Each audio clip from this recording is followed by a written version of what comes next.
আজ আলোচনা করব ঠিক কি আর ভুল কি। ঠিক বলতে বোঝায় যা স্থিত, মানে যা বরাবর স্থির থাকে, একই থাকে, যা বদলায় না, সেটাই হলো ঠিক। ঠিক বলতে বোঝায় যা যথার্থ, ন্যায্য ও সঙ্গত। যথার্থ কি?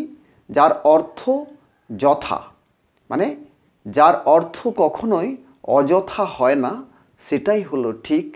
ন্যায্য বলতে কি বোঝায়? যা ন্যায়ের উপযুক্ত, সেটাই হলো ন্যায্য। আর কি?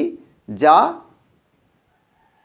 সঙ্গত, মানে যার গতি সমানভাবে থাকে, সেটাই হলো সমগতি বা সঙ্গতি, বা যার গতির শেষে সমান ভাব একটা প্রকাশ হয়, সমতা প্রকাশ হয়, সেটাই হলো ঠিক। তাহলে ঠিক বলতে বোঝায় কি? যা নিশ্চিত, নির্দিষ্ট, সেটাই হলো ঠিক।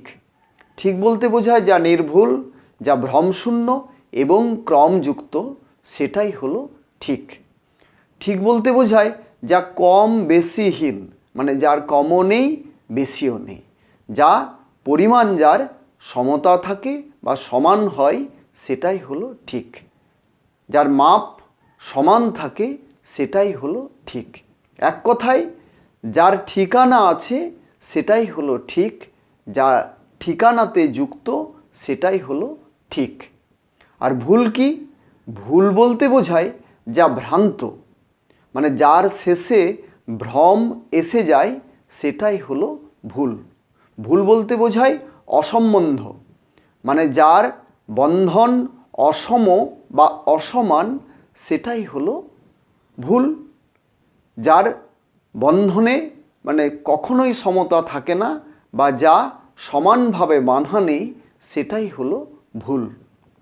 ভুল বলতে বোঝায় যা অসঙ্গত, যার গতি অসম, যার গতি মধ্যে কখনোই সমতা বা সাম্য থাকে না, সেটাই হলো ভুল। ভুল বলতে বোঝায় যা অযথার্থ, মানে যার অর্থ অযথা যায়, অযথা হয়, সেটাই হলো ভুল। তাহলে ভুল বলতে বোঝায় ক্রম ছিন্ন গতি, সেটাই হলো ভুল। এক কথায় কি? যার ঠিকানাবিহীন, যার ঠিকানা নেই, যে নির্দিষ্ট লক্ষ্যে পৌঁছতে পারে না, যার পরিমাণ ঠিক থাকে না, যার মাপ ঠিক থাকে না, সেটাই হলো ভুল। তাহলে ঠিক কি?